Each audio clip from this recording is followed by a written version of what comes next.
Welcome to our online presentation, Climate Change and Polar Bears on Thin Ice, presented by World Wildlife Fund and Natural Habitat Adventures. I would like to introduce you now to Ben Bressler, founder and director of Natural Habitat Adventures. Ben has grown Natural Habitat Adventures to become a leader in worldwide nature travel and has journeyed to dozens of countries in search of spectacular nature experiences. Aside from growing a meaningful company that provides the world's greatest nature expeditions, Ben's ambition within his professional life is to utilize adventure travel to build support for the fight against global warming. When he's not working, Ben plays and coaches soccer, rides his mountain bike, skis, drinks beer, and smokes Cuban cigars. Welcome, Ben. Thank you so much, Lee, and thanks so much for joining us today, folks. It's really great to have such wonderful participation from so many interested people who have dialed in from around the world. Many of you are dedicated World Wildlife Fund members, and many of you are many-time travelers with Natural Habitat Adventures. I suspect all of you pretty much have a great interest in the future of our environment and perhaps more specifically in the future of polar bears. Today, simply put, we're going to learn about the Arctic and its inhabitants, of course. Margaret Williams is on the line from Alaska, and she's the Managing Director of World Wildlife Fund's Arctic program, and she'll present the world of the polar bear and why these creatures are important.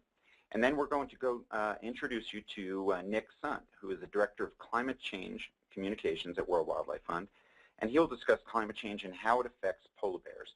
And then to wrap things up, I'll introduce you to how you can safely and easily come face-to-face with these creatures on our polar bear adventures in Churchill, Manitoba, Canada, and that happens every fall. I'll even tell you about a special departure that's accompanied by World Wildlife Fund scientists called The Changing Realm of the Polar Bear. So for now, thank you so much for joining us. I'll talk to you shortly, and I'm going to introduce you now to Margaret Williams. Great, thank you, Ben, and thanks to all of you for joining us today. This is great to have such a great turnout. Today I'm going to be discussing some of the special features of the Arctic and tell you about polar bears and our work to conserve them. And so, here we go. Let's see. Great. So, just a few words about myself. I've been with World Wildlife Fund for 14 years, during which I've always worked in the northern places, like Alaska and Russia. And here's a photo of myself with a colleague who was a leader in polar bear conservation. He recently passed away, but this is a picture of us on an incredible trip we took to the Russian Arctic to work with our fellow colleagues in Russia on polar bear conservation. And one of the things I love about working with World Wildlife Fund or for World Wildlife Fund is the opportunity to work with Arctic residents at a local level and then also to engage governments at national and international levels as we work on conservation. So, as you know, the polar bear lives in the Arctic and only in the Arctic, and the Arctic has been in the media quite a lot recently. But what is the Arctic exactly? For different experts, the Arctic has different meanings. This map of the world is a view of the Arctic from the North Pole, and I'm going to use my cursor to show you this dotted line here. So geographers consider the Arctic to be everything above the line at 65.5 degrees north latitude, and that's the Arctic Circle. Arctic governments consider the Arctic to be a more broadly defined area, and that's the area shown in this darker shadow of yellow and blue. And that's an area primarily defined by a certain type of plant community called tundra. As a global organization, World Wildlife Fund works in all of the Arctic countries. So here you see, I should have pointed out in the beginning, we're looking at North America here. And I'm based here in Anchorage, if you can see my cursor. And our program at World Wildlife Fund US focuses on the area of the Bering Sea, which we share with Russia, the Chukchi Sea, which we also share with Russia, and the Beaufort Sea, which we share with Canada. And so why does WWF work in the Arctic? First of all, one of the special traits of the Arctic is the incredible abundance we find in the region. And the richness, great, here we are, the richness and sheer numbers of the marine mammals, birds, and fish are just incredible. We have over 200 bird species that nest here and 50 species of marine mammals which breed here, and they're often found in very large concentrations. This is a picture of a sperm whale diving among shearwaters out in the Aleutian Islands. The Arctic is also home to some remarkable and diverse habitats. and I love telling people that there are cold water corals in the Arctic. This photo is from the Western Aleutian Islands in Alaska, but corals are also found in Russia and off the coast of Norway. And just as they do in other parts of the world, corals in the Arctic provide important nursery grounds for fish and marine invertebrates. These cold waters of the Arctic and subarctic waters are incredibly productive. So beneath the sea's surface, we find more than 400 species of fish. And in Alaska, one of the world's richest populations, in Alaska we find the world's richest populations of Pacific salmon. And you all around the world benefit from this incredible fishery. This is a part of a vibrant food chain that supports rich wildlife populations, but benefits us as well. In the United States, we catch more than half of our seafood every year from the Bering Sea, and that's just incredible. This is a very productive place. The Arctic is also home to many thriving wildlife populations, and some of which are unique to the Arctic alone. This is a group of narwhals found only in the Canadian Arctic. Another special feature of the Arctic is the migration of species to this region. Because it is so rich in food and habitat, it's worth it for birds like the snow goose, like the Arctic tern, which travels from Antarctica every summer, like the spar-tailed godwit, which travels from New Zealand. It's worth it for them to fly all the way to the Arctic. There are also gray whales that swim from Mexico and humpbacks that come from Hawaii all the way to Alaska because this is such a rich marine place. People are also part of this environment, and for thousands of years, indigenous people have thrived here in this extreme environment. And people continue to still live here and benefit from the Arctic. So of course, the resident you've all been waiting to hear about is the polar bear, and indeed, that's one of my favorite species in the region. So I'd like to show you a map of the polar bear populations of the world, and there's a lot of information here, and not to be confused by all of the colors and the lines, the main thing here is to see that there are 19 populations recognized by scientists in the world. If you can see my cursor, I'm showing you where Alaska is, and as I mentioned, we have the Chukchi Sea population of polar bears. We also have a population of polar bears in the Beaufort Sea, which we share with Canada. And globally, there are about 22,000 polar bears in the wild right now. And that sounds like a big number, but their conservation status is a concern. Scientists around the world consider this species to be vulnerable. The IUCN, which is the preeminent group of conservation specialists, considers polar bears to be vulnerable. In the United States, they're listed as threatened on the endangered species list. And we are concerned that because of sea ice changes, the numbers that we do have are likely to decline in the future. And we can come back to this if people have questions. There are a lot of places where we don't have very good numbers about polar bears.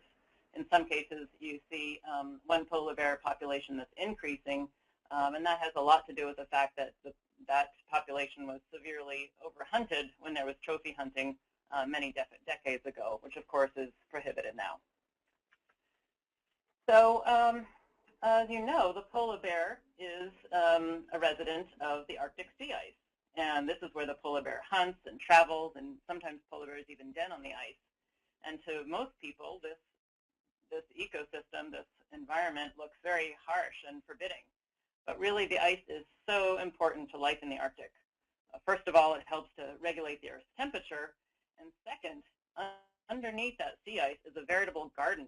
The sea ice hosts tiny plankton that are released during what we call a spring bloom, when the sea ice starts to melt. And those plankton, that bloom of plankton is released into the ocean, and that enriches the waters with all kinds of microorganisms that fuel the entire food chain. And this next picture that I'm going to show you has a kind of a scheme of that incredible food chain. And you can see that the polar bear is at the top of it. So those little microorganisms and plankton are produced.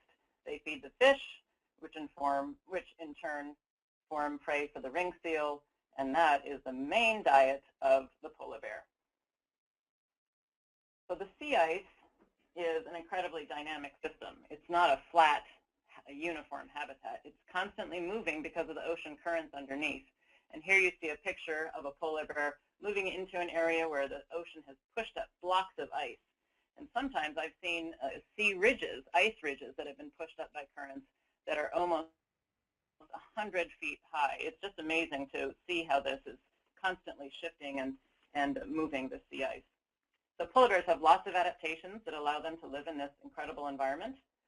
For example, they have large canine teeth with a big space between those teeth and the molars that help to penetrate and hold on to their slippery prey, such as the ringed and bearded seals. And their powerful long nose gives them incredible senses, olfactory senses, to sniff out their prey from up to 3 miles away.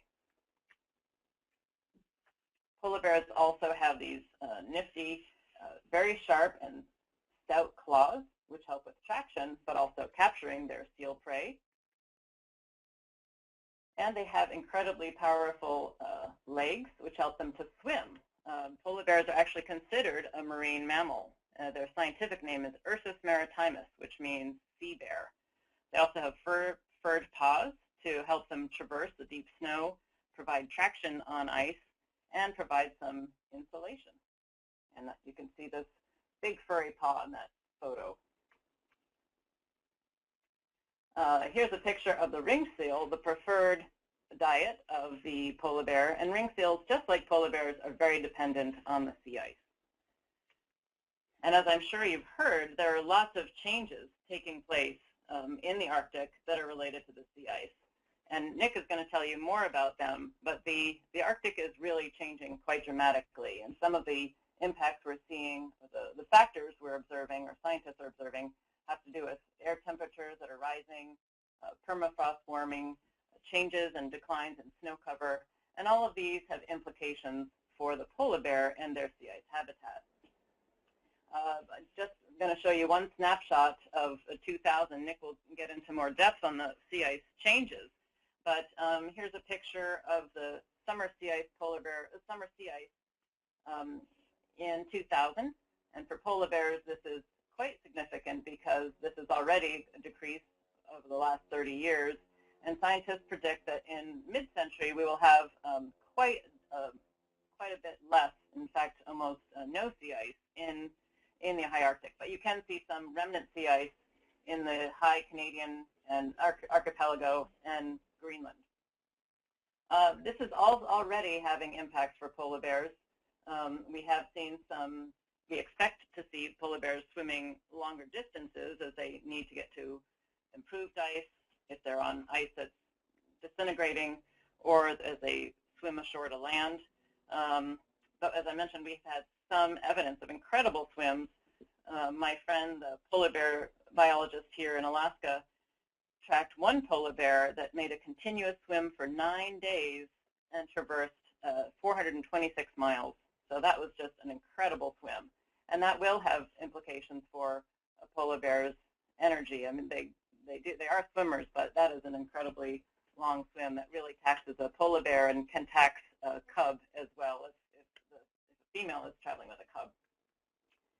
As ice forms later in the fall and retreats earlier than it used to, bears are spending more time on land, and we're hearing that from many of our Arctic colleagues up in the villages throughout the region. This is causing conflicts between humans and polar bears, as bears are hungry and looking for new sources of food. In some cases, we have reports of bears coming into villages and looking for anything they can find to eat. So here's a marauding group of bears in a Russian village in the region of Chukotka. So what is WWF doing about this? First of all, we are a science-based organization, and we are supporting field research around the Arctic. We have a variety of activities in all of the Arctic countries. Here's one of the field teams going out on a field group I joined a couple of years ago in the Beaufort Sea. Our own polar bear leader, Jeff York, who runs our conservation work on polar bears out of Canada, goes to the field every spring, and joins biologists to help them collect information about polar bears. And here he is putting a satellite collar on a female polar bear. I'm really proud of the work we do with communities, and here in the next slide, you'll see a group of a local polar bear patrol that was created in Russia to help deter bears from village, educate children about polar bears, collect observations, and to work with communities to better manage food attractants that might lead to some of those conflicts I mentioned. We've helped to create protected areas in local communities, and we're also now working on an exciting initiative up in that area where I mentioned we expect sea ice to persist in Greenland and Canada, to establish a special management area. We're working with the governments in Canada and Greenland, and we recently had Coca-Cola join in a partnership to help support this effort to establish a place where polar bears and people can continue to thrive in the future. As a global organization, we bring together polar bear experts and communities to share information. Here's a group of Alaskans and Russians meeting up on the North Slope of Alaska. Nick is going to mention some of the immediate threats that are arising as a result of changing sea ice. And so we're also working on a number of policy issues to address the additional threats beyond climate change. In the future, you'll be seeing a new initiative from WWF that we're starting this year to launch a campaign, or not really a campaign, but an awareness effort to let people know why the Arctic is so incredible and so important. And that's why I'm really happy you're on this call to learn more about the Arctic and the threats it faces. So finally, just wanted to say that these are some sometimes overwhelming information that we get, but really the main thing is to remember that it's not irreversible. The situation is not irreversible. We can really help polar bears, and everybody can play a role in helping solve this climate crisis. And I think we can all do something to help polar bears if we act soon. So that concludes my remarks, and I think, but I'd like to introduce Nick Sunt, the director of our climate change program in Washington, climate change communications in Washington, D.C. Thanks, Margaret, and thanks to all of you who have called in for the opportunity, for giving me the opportunity to share what I've learned about climate change in the Arctic. Let's see if we can get to the next slide. Here we go. So I'm going to make 3 key points in my presentation. One is that the overwhelming majority of scientists agree that the Arctic is very rapidly warming and that it's being driven primarily by humans. The second point is that these changes are disrupting the Arctic, its wildlife and its community. And the final point is that the consequences are starting to spill out beyond that region into the lower latitudes. So let's start by looking at this map that shows how temperatures in 2011, during the last year, were above what they used to be from 1951 to 1980. And the darker the red colors, the larger the increase in temperatures compared to that base period of 1950 to 1980. And the key point here is that the increase in temperatures has been much greater in the Arctic than anywhere else on the planet. That doesn't mean that the Arctic was warmer than, say, the tropics, but simply that the temperatures have increased more relative to what they used to be. This graph shows how the temperatures in 2011 compare to those in earlier years, all the way back to 1880. And the key point here is that if you look at what the typical temperature was around this period, 1951 and 1980 again, temperatures before then were largely below that level, and since then have been increasing. So we're now, in 2011, we reached record temperatures in the Arctic region. One of the important consequences of that is in Greenland. Greenland has a tremendous amount of ice that's sitting on land, and there's enough ice on Greenland that if it were all to melt, it would raise sea levels by about 7 meters. That's about 21 feet. At this point, scientists believe that we're committed to a loss of that ice over many centuries. The question is how fast exactly that is going to occur. The graph on the left, the figure on the left in orange, shows areas where the melt season, which is basically during the summer in Greenland, where it has grown over the last decade. The oranger the color, the longer the melt season has been over last year. So this shows that there are parts of Greenland where the melt season now is 25 days longer than it was just 10 years ago. The consequences of these warming conditions and this accelerated melting, which is accompanied by a loss of sea ice along the edges of Greenland, is a tremendous loss of ice mass from Greenland, and it now is, along with ice loss in the Antarctic, is the main source of sea level rise around the world.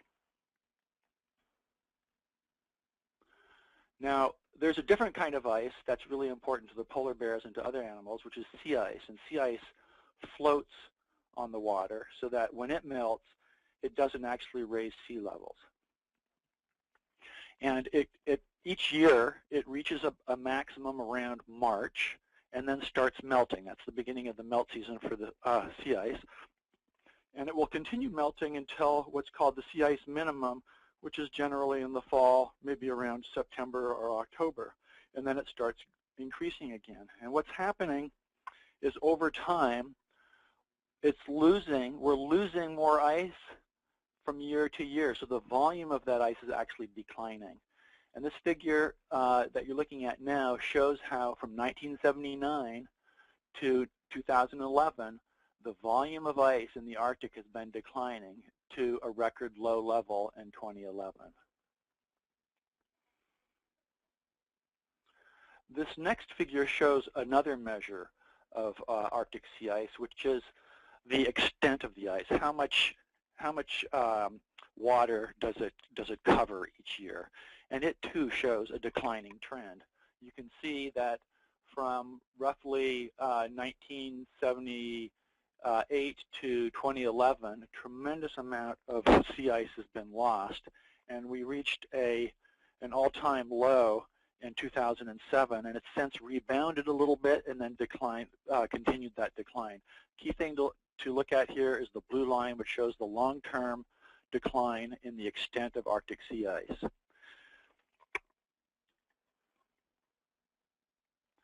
In this next figure, on the left, you can see the extent of Arctic sea ice in 1979, and you can compare it to the figure on the right that shows the extent of Arctic sea ice in 2011. The purple line in both figures shows where what the median ice extent would be relative to 1979 to 2000. So you can see already in 1979 that we had lost some ice around the edges, but not a huge amount. But then compare that to 2011, where we see these big bites taken out of the ice. Now this is in September of each year, September 2011 versus September 1979. That's around the time of the sea ice minimum. So this is the lowest point each year that the ice reached for each of those 2 years. This particular piece that's taken out here in the Chukchi Sea in 2011 is really important to the walruses, because the females and their young are congregating along the edge of the ice, and they feed off the bottom. And if the ice retreats too far away from the coast over deeper waters, they can no longer feed off of the ice's edge, and they're forced to retreat to the shore. And so what we've been seeing for the last several years, this photo here was taken in 2009 on the Russian side of the Chukchi. The walruses are being forced in huge numbers to the coasts of either Alaska or Russia. And this is a tremendous, some of the young ones are lost at sea. It's very stressful for the walruses, and some have died on the beaches as a result of trampling and crowding. And there are also indications of some diseases among the walruses that have not been that were not common before now. Now this figure shows how the sea ice varies in Hudson Bay during the melt season. The green line shows from May over here into the end of November over here on the right side. The green line shows where it used to be, the extent of ice used to be from 1971 to 2000. So typically it starts melting in May, declines to this period right around here, which is right around August. You have very little ice for quite some time until November, and then it starts picking up. The blue bars show where the ice was in 2011, and you can see that it was much lower than it used to be, particularly in the late spring and the fall, right around November. What this means is that the bears are forced off the ice sooner than they used to be, have to leave it, and they have to wait longer before they return. And they're not feeding while they're on land, except for whatever they can scrounge up. And this is very stressful, particularly for the females and for the cubs.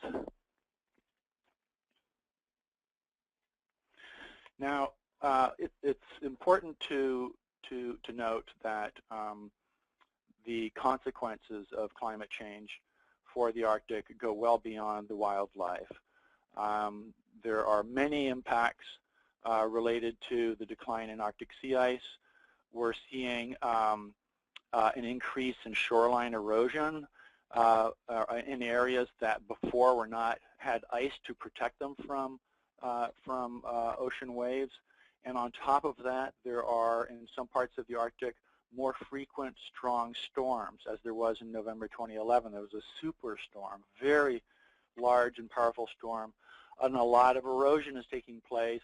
This is forcing low-lying communities to pull back from the sea. And this particular shot is from Shishmaref, which is in Alaska.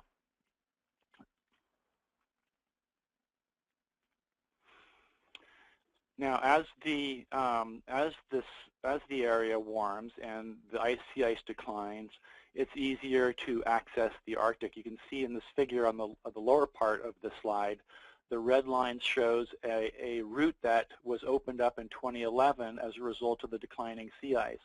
That opens up a much shorter route for ships to get from the North Atlantic to the North Pacific, which has enormous implications. At the same time, as the ice declines, it's easier to get in to develop oil and gas, and there are many opportunities and increased risk of conflict with interactions with wildlife. Up on this photo on the upper left shows some bears checking out a submarine.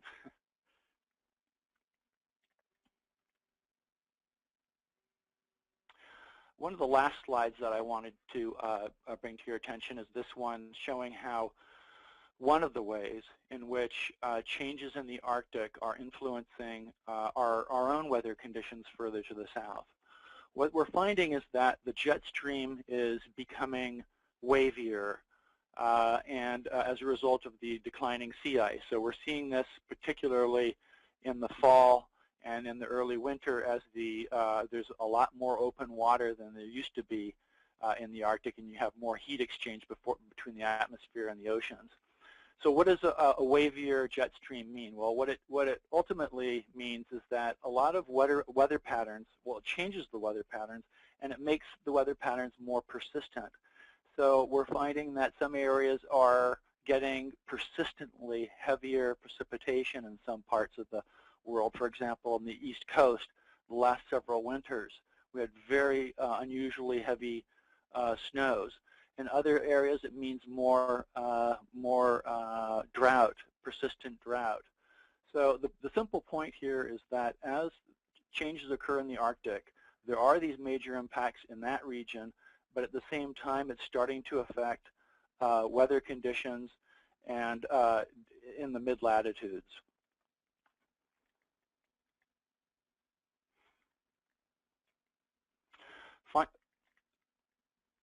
finally, there's a, hang on a second.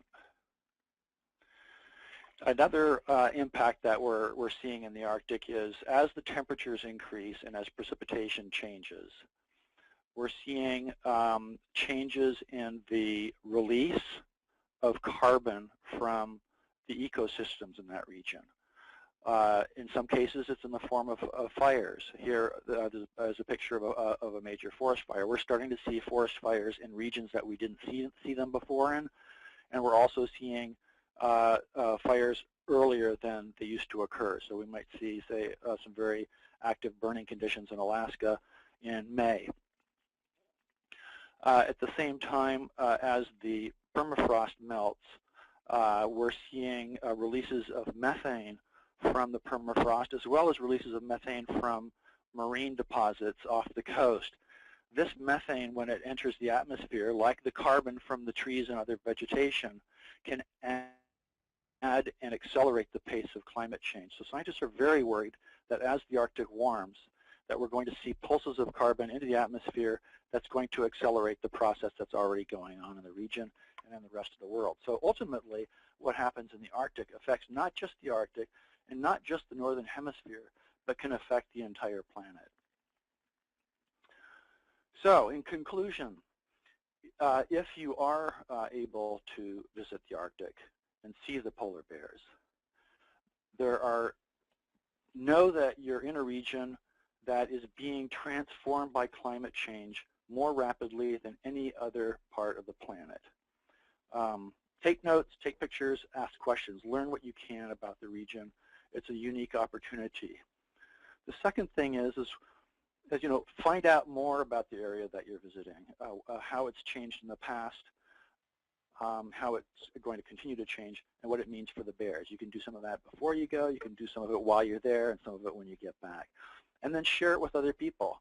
You know, you have, if you are able to visit the Arctic, you know, you're one of the few people who have. Tell people what you've seen, tell them what you've learned. And then finally, I would encourage you to support efforts to prepare for the impacts of climate change in the Arctic and elsewhere, and also to reduce your own contribution to the pollution that's disrupting the climate and endangering the bears. In terms of preparing for the impacts of climate change, you know, getting back up into the Arctic, one of the things that we can do to help these species is to relieve other stresses that might be created by our other activities in that region. It's difficult. It's going to be difficult for the bears and other species to cope with these changing conditions. Adding new stresses, whether it's from oil and gas development or shipping or what have you, will make it more difficult for these species. So we really need to make sure that as the warming occurs, that we're taking the steps that are required to minimize the other stresses on these species. So with that, I wrap up my presentation, and I'd like to turn it back over to Ben. Ben? Well, thank you so much, Nick. That's really fascinating, Nick and Margaret. I'm really enthused to hear that that there is still hope, and I thank you for your work. Of course, I'm particularly proud to be an active participant in bringing about change through true ecotourism.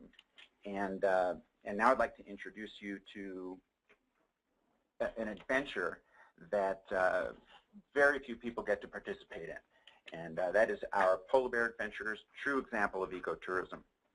And polar bear trips up in Churchill, Manitoba, that's in central Canada, they occur every October and November, and we've got several dozen departures, and they range between 6 and 8 days long. And they're easy trips. You know, you don't have to be physically fit. We don't do a lot of running around on the tundra because, you know, quite honestly, you'll get eaten by a polar bear if you're running around on the tundra. So we ride around in our vehicles, which are specially designed.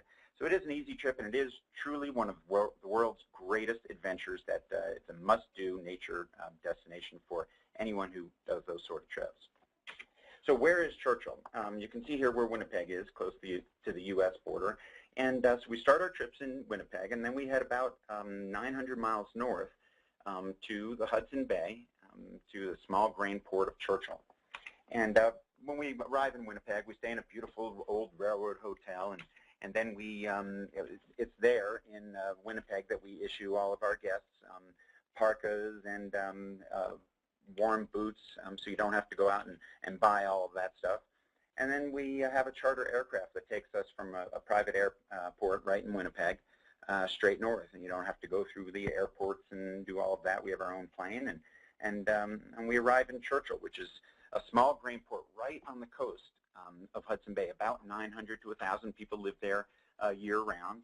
It's one might consider it a subarctic frontier town. And here there's a collection of authentic native people, Inuit and Cree, as well as people from the south who might be up there working at the grain port. And it's known mostly throughout the world as the polar bear capital of the world.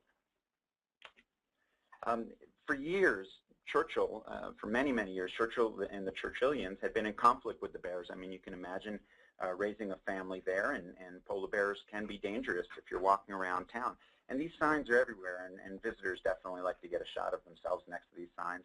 It's wonderful to show that the bears do live freely around here. But there was conflict with the bears for many years. Since the 1980s, polar bear tourism has started. And now the town of Churchill, and you got to remember again, these are people who were in conflict with bears, have even erected a polar bear and her cub statue in the center of town. That's how much they think they're so proud to be the polar bear capital of the world now. Further, there's a polar bear compound there where instead of killing problem bears, they now trap the bears in these traps on the left here, and they keep them in the polar bear compound until the bay freezes, and then they take them out by helicopter and bring them out to the bay.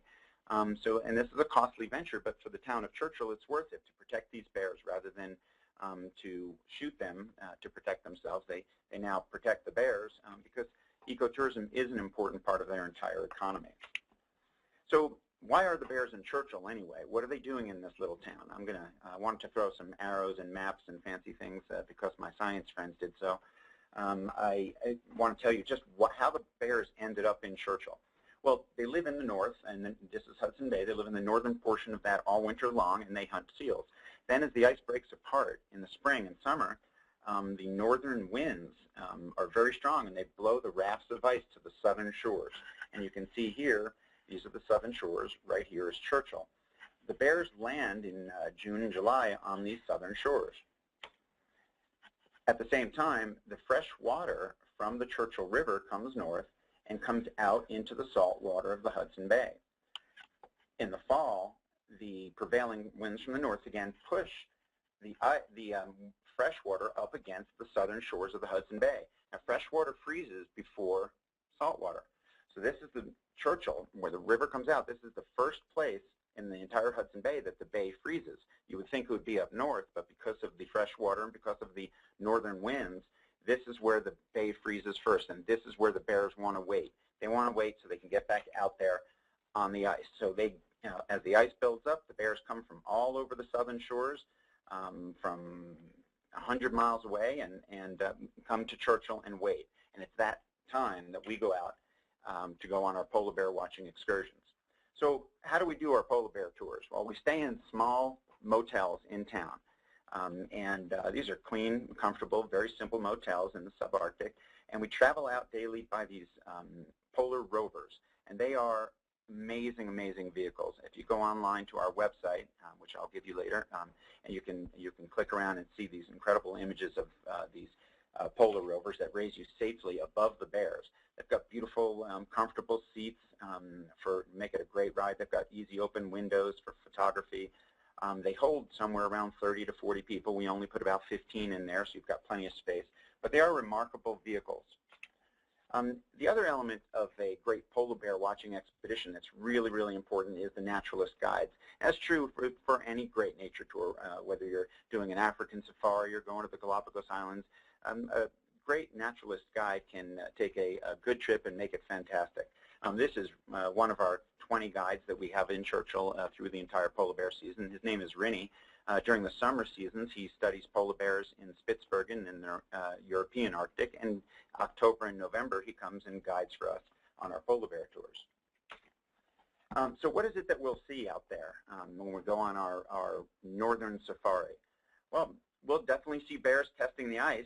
So the ice is being pushed up against the bay, and we see bears starting to go out on it, test it, see if there's any seals out there underneath the ice, see if the ice will hold.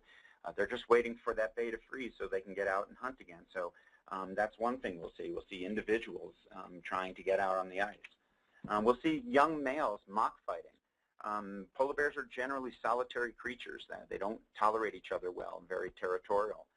But in this particular instance, since they're all gathered for the same reason, to wait for the bay to freeze, they have to tolerate each other.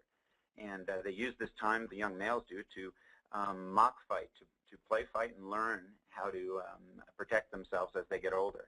And it's a spectacular thing to watch, two young males mock fighting in the snow.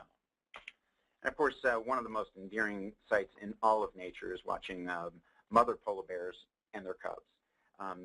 Mothers and their cubs of the year, the first year cubs, actually stay throughout the entire winter in this region. They don't head north out onto the northern ice. So we can actually see them through the following summer months as well. But this is certainly one of the great experiences of our polar bear trips, to view and photograph mothers with their young. I talked about a northern safari. Well, Churchill lies right at the confluence of the southern prairies and the boreal forest and the northern tundra. So there's a lot of wildlife there. In October, we may see snowy owls like this, which are spectacular creatures. Arctic fox, they are snowy white, and we've had guests come with us to go just to Churchill only to see Arctic fox. We might see big polar bears, but they're more interested in fox. They're just such cool creatures. We'll see red fox, and we've even seen blue fox up in Churchill. Ptarmigan in their winter plumage are beautiful animals to see. We have seen caribou, and we've seen wolves, usually from helicopters, because we do include helicopter trips in some of our excursions. We'll see Arctic hare as well. As you can see, all of these, or the vast majority of them, are in their winter plumage, so they can be camouflaged.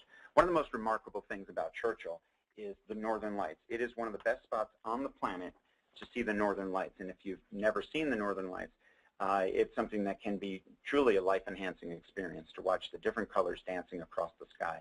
And we do give all of our guests the ability to have us wake them in the middle of the night should the northern lights appear.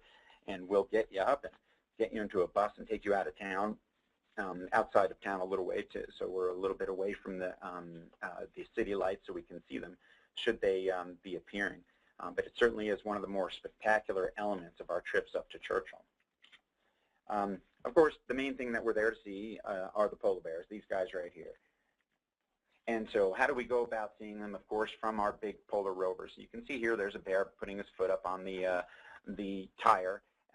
We are raised very safely above the bear, so there's no danger that the bears will get to us, but we can get very, very close. I've been probably somewhere around 1 foot away from the bear, which was about as close as I wanted to get. And one of the most interesting things that can happen is on our back platforms, every one of our rovers has a black back platform that we can stand on and photograph. And what we did was we outfitted the platforms with meshed steel. We were finding that the polar bears like to walk underneath the vehicles. And we thought, well, if we could put mesh steel underneath the back platforms, we can actually watch them as they're below us. So the polar bears will come up, and for some odd reason, polar bears like rubber. You'll see them whenever you go through Arctic villages. You'll see snowmobiles where the foam and rubber seats are all clawed out because polar bears will chew on the rubber. So what polar bears will do here is they'll come underneath our vehicles and look up, and they will actually start sniffing at our rubber boots. A couple of years ago, I brought my 10-year-old boy out there to see polar bears, and we looked down. There's a bear beneath our feet, and the bear came up and started licking his boot through the mesh steel. And that's he's 13 now, and it's still a highlight of his life that he talks about. One of the other ways that we visit polar bears is through our tundra lodge. So I talked about that we go out from our hotels that we stay at in town. Well, the other option we have is we have rolled out every fall. We roll out this tundra lodge. It is essentially a hotel on wheels. and we put it out into a small spit of land where bears tend to congregate, again, waiting for the ice to form. So because there's a lot of bears in this area, now we can go out here and we can stay on the Tundra Lodge away from town, and we have our own vehicle there, so we go out on excursions from this lodge, and we live out there with the bears. We don't go on the ground. Our polar rover actually backs up right to the lodge so that you can walk straight from the lodge onto the rover. You wouldn't want to walk on the ground. But it is truly a remarkable experience to be living out there with the bears. This is the living area. It's very comfortable. There's individual cabins. So each person has their own individual cabin with an upper or lower bunk. There are bathrooms and hot running showers and a fantastic kitchen. So we can be sitting in our living room photographing. We open these windows and photograph bears and Arctic fox and other creatures. We've got our own dining area there, so there's a dining car, also with windows, of course, because when great action happens, we want to be able to put our meal down and go photograph. And as you can see, polar bears tend to congregate around this area because it juts out into the land. Into the Hudson Bay. There tends to be ice forming here fairly early. One of the great things about the Tundra Lodge is that it does take us outside of town, away from the lights of town, and it's very remote. And so as we're sleeping out there, when the northern lights come out, it is really a spectacular sight to be able to look out of your window in the middle of the night and be able to see the northern lights and hear the wind and know that there's polar bears outside. Of course, you're warm inside and safe. I'd mentioned that we go out in helicopters. We do have helicopter excursions where we fly over the tundra and see just how many bears there are in the area, and there are dozens and dozens. We also have an expedition that we call our Ultimate Churchill Trip, where we fly out to the female bears denning area, and the females will go into the sides of hills and dig dens into the moss of the tundra. And then they will give birth here. One of the great things that we can do is climb inside these unoccupied dens. I went about 15 years ago and did this my first time with a gentleman who was 78 years old who told me that it was the most fun he'd had since he was a kid. So it's really a remarkable experience to crawl inside one of these unoccupied polar bear dens, and I should emphasize unoccupied. Another experience that we have, along with meeting some of the local traditional native people, is some dog sledding excursions. And that, for people who enjoy animals, I mean, these really are incredible animals where we get to learn about how the dog sledding works and how they take care of their animals. And then we get to experience some dog sledding if there's enough snow. If there's not, we also are able to do it, but we use wheels and tracks.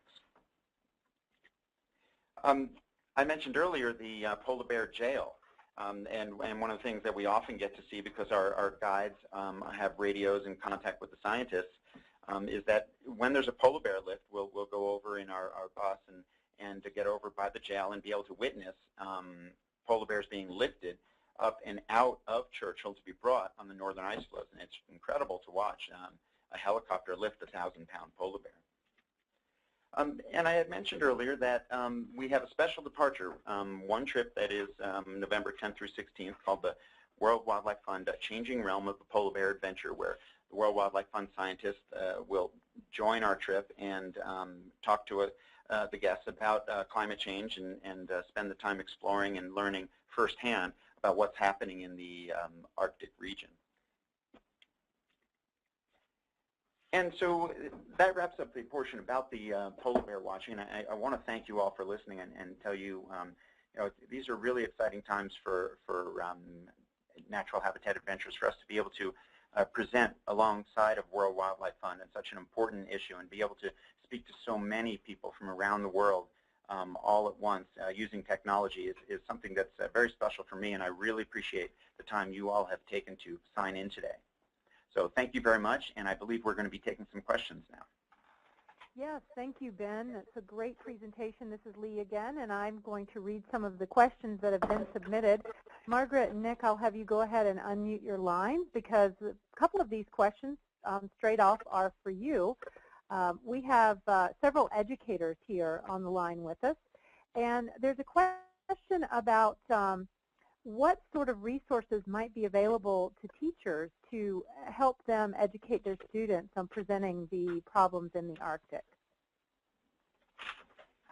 Great. Well, thank you, and thank you, educators, because certainly we are going to need the next generation very much to help us on all of these issues. And but I would say we have a website, first of all, with some information about Arctic species, and there are two places. One is our World Wildlife Fund U.S. website, and that's called worldwildlife.org, and then there's a / and then Arctic, worldwildlife.org and Arctic. We also have an international global Arctic program, and the web address for that is www.panda.org/Arctic. And there are many, many fantastic resources available about climate change, about Arctic wildlife, about polar bears particularly, lots of great fact sheets. We also work closely with a very wonderful partner organization called Polar Bears International, and they do a lot of great work with teachers, and I encourage you to look up Polar Bears International as well on their website. And I can, actually I'm not 100% sure of their website, but it's probably pbi.org, and we work closely with them to educate people of all ages about the polar bears. Terrific. Go ahead, Nick. The only thing that I would add to that would be there's also the National Snow and Ice Data Center, which is at nsidc.org, and it has a lot of good material, including some material that's appropriate for schools.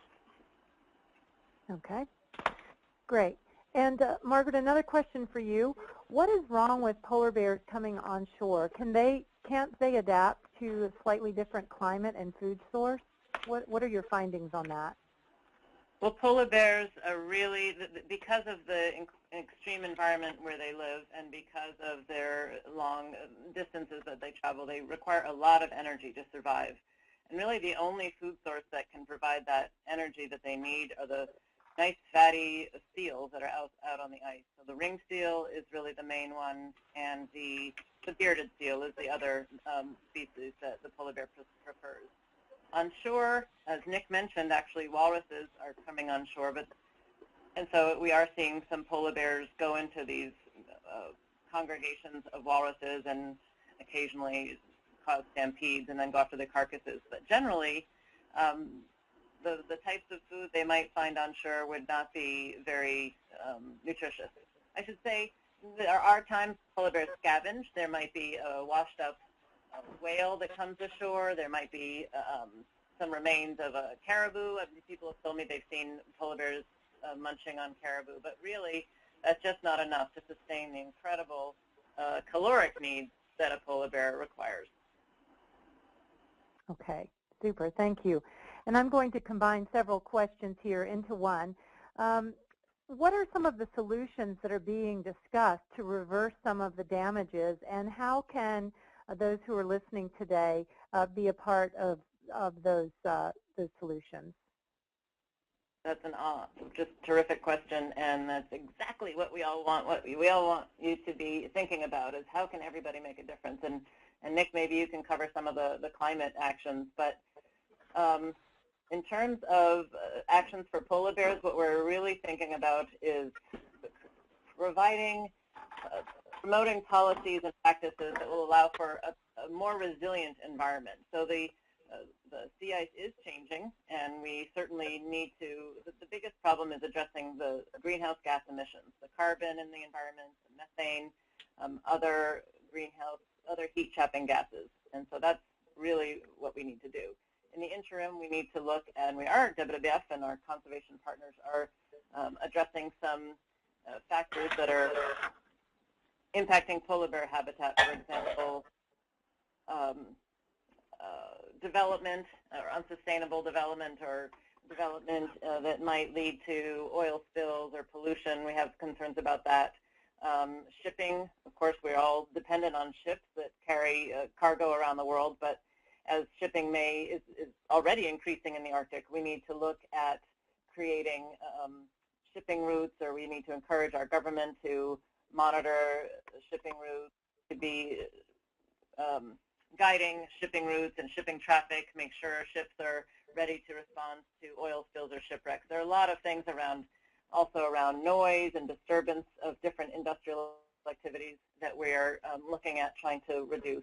So really it's about good planning for the future. And one of the neat things, or the exciting things about the Arctic, is that it historically has been fairly unpopulated, not highly populated, not like many of the places where we work in conservation. So there's an opportunity to kind of get ahead of the curve, I think, and do it right.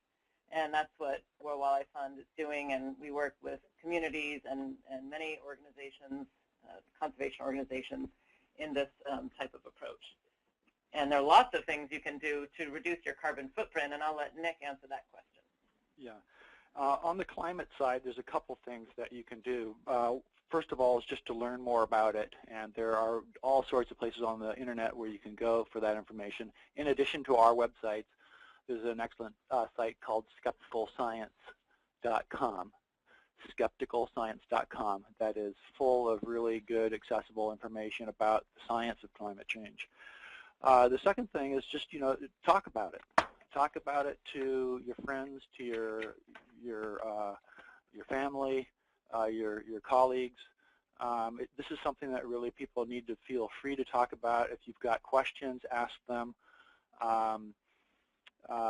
Then I think one of the most effective things you can do is work at the local level to familiarize yourself with the kinds of consequences that might occur in your community or in your state, and encourage people to prepare for those consequences. In some parts of the country, it might be more intense precipitation. In other parts of the country, like the Southwest, you might be seeing more drought. And so there are things that you can do at the local level to address those problems. And then, of course, there's just reducing your carbon footprint and encouraging others to do the same. And what that means is saving energy, using it wisely, using it efficiently.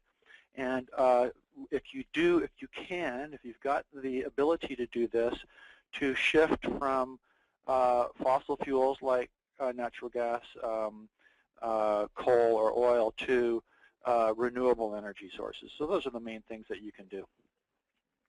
And Nick, I would just also ask that it's really important that around the country, elected officials hear that this is important to people. I mean, that it is a bipartisan issue, and it's there is a lot of science and a lot of evidence that can inform good decision making. And we really, really need to leadership and action at the local level, absolutely. And there's some state initiatives and city initiatives that are just very exciting and progressive. But we also need action at the national level to make a big contribution in reducing global greenhouse gases. Yep. Great, thank you. Ben, I know that we're almost to the top of the hour, but we have so many great questions. I'd like to just keep going if you don't mind, and ask the questions. I'm here for the long haul.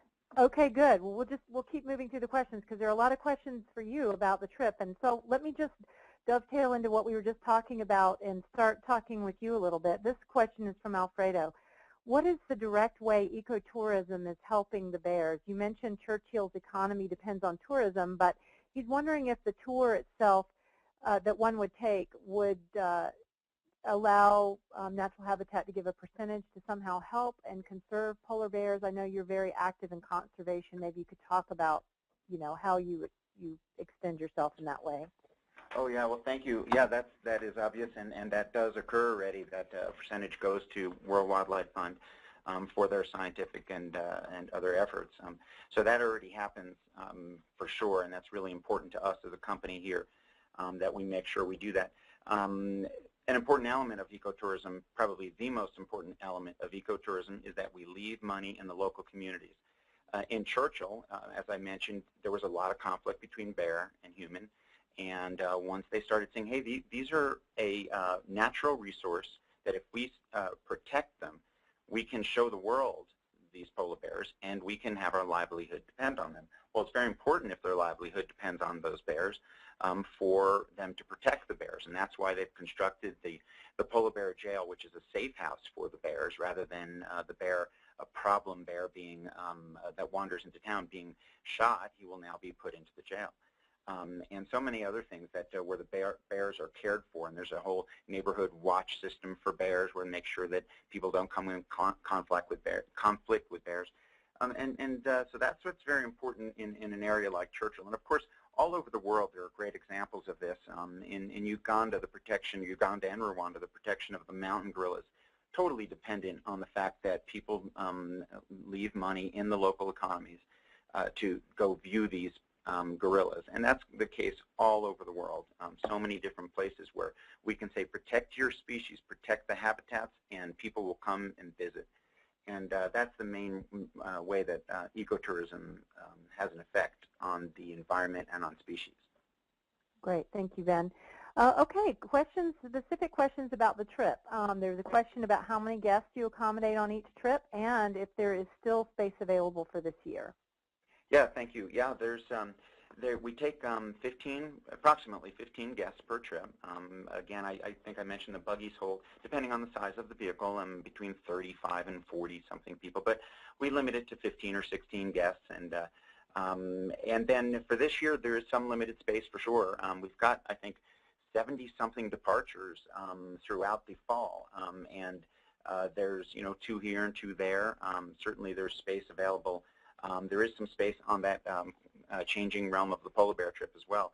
So pretty much all the different types of trips, and I believe we have 6 different types, from our Tundra Lodge trip to our town-based trip to the trip that includes the helicopter to the denning area. I think there's 6 different types, and pretty much all of them have some space available throughout at some point during the season. So please do give us a call. The phone number here is 800-543-8917. It's 800-543-8917, or go online to nathab.com, www.nathab.com, and go to our polar bear tour section.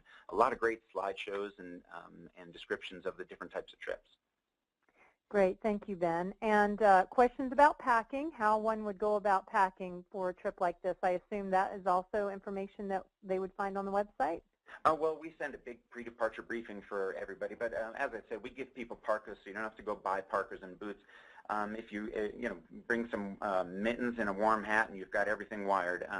There's not that much else that you need, some long johns and things, and we can help you with all that prior to your trip. But don't spend a lot of money if you're not going to use it in the future. So we have most of the stuff, the important stuff for you. Okay. Very good. Now, while on one of these trips, what would be the odds of seeing actually some cubs? Oh, some mothers and cubs? Oh, God, I would say, I would say that at least 75% of our trips will see mothers and cubs. I can't give you an exact number, but it's very frequently, and every one of our trips sees polar bears. We do have a polar bear guarantee. That we will take you back up there. It's written in our brochure, and we've got a nice brochure if you want to email or call and get that. And there's a description of how often we see bears, which is, I don't recall a single day that we've missed bears in the last 20-something years. We must have 1 or 2 days, but we've never had a trip that didn't see bears. Wow, that's really cool. It's exciting. Yeah. What about northern lights, and what's the likelihood of seeing those as the season progresses? Well, we do see northern lights about 1 out of every 7 days, and a few days of the year they're absolutely spectacular. A few days of season, I should say. So it just depends. They do occur nearly every night, I believe. It's a matter of whether it's a clear evening. So it's about 1 day out of 7 that we see them. Okay. You had a great map that had a range of where the bears come from. There was a question here from Martin, maybe for you, maybe also for Margaret. How far do the bears range on land? That should probably be a Margaret question. Mm-hmm. Yeah, well, they can travel hundreds of miles looking for food, or depending on sea ice conditions. So they are strong and big travelers. The Hudson Bay bears, I don't know how many miles they would travel, but bears can easily range, hundreds of miles. Yeah, yeah. Okay, very good. Well, Ben, I think we will send the rest of these questions over to your team for follow-up. So I'll turn it back over to you now for anything else you and Margaret and Nick would like to share before we close. Well, thank you so much. And folks, if you do want to send us any notes or questions or anything, you can send them to info@nathab.com. We're happy to field those, and we will get back to you on all the questions that you did ask that we weren't able to get to. Certainly, either one of the WWF scientists or one of our staff here at Natural Habitat Adventures will get to you. And I thank you all for coming once again, and we hope to see you in Churchill in the fall. Thanks. Terrific. Thank you, Ben. And my thanks as well. We did record today, and we'll send that replay out to everyone. Margaret, Nick, thank you so much. Thank you for having us. And with that, we will say good day and conclude our presentation. Goodbye, everyone. Thanks. Bye-bye. Bye-bye.